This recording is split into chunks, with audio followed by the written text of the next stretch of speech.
I think it tells us a lot about society, how they treat the sick and vulnerable and like, disabled, and what we're seeing is just performative cruelty now. Because how much is this actually going to raise? How much is it going to save, you know?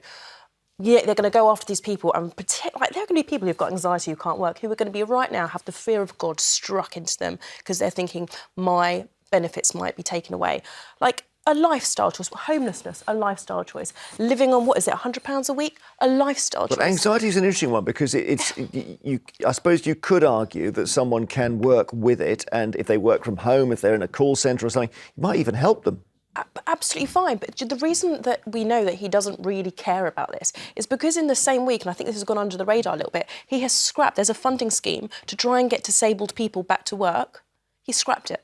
If he really cared about getting people back to work, he would invest in the things that would help them get back into work. It's not a coincidence that we've got a cost of living crisis, that we've got record waiting lists, that all of our support services have collapsed.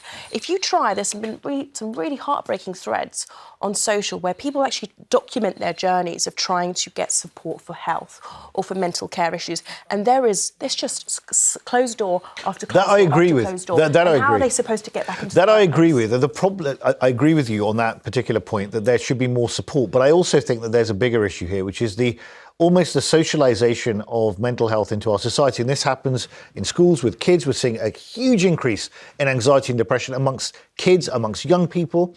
And to the point, 69 billion is now spent on benefits.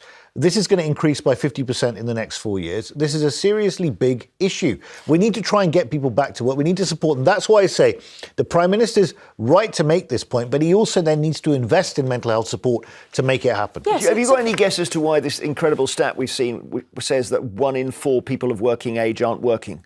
Is that because they're pensioners or what? Students as well. It does. So I think that's a really misleading. So that's not stat. helpful. No, I don't think that's helpful at all. But but there are 1 million people of working age who are not working. Yeah, but which is a different thing. Yeah. Okay, so let's look because at that. Right? Let's take that out of it. Right, there was a quote I read and I thought it was so strong. A guy called Paul Bassett Davies wrote this and wrote, "Why are an increasing number of Britain's workers unable or unwilling to endure lives of meaningless toil to prop up an uncaring, parasitic system that bleeds them dry for the benefits of greedy billionaires?" And I guess that's part of it. Again, it's a bit loaded, isn't it, frankly? But you know what we've taken away? Like, so, for example, if we're going to force these people back into work, right? We know they're going to be doing minimum wage jobs where they're not going to be able to afford to live. They're probably going to still be on universal, But how does it help them keeping on benefits? I'm not saying it does, but we've broken the social contract with people. The incentive isn't there. They don't get paid enough. Cost of living crisis is crippling. And what is the motivation for doing it?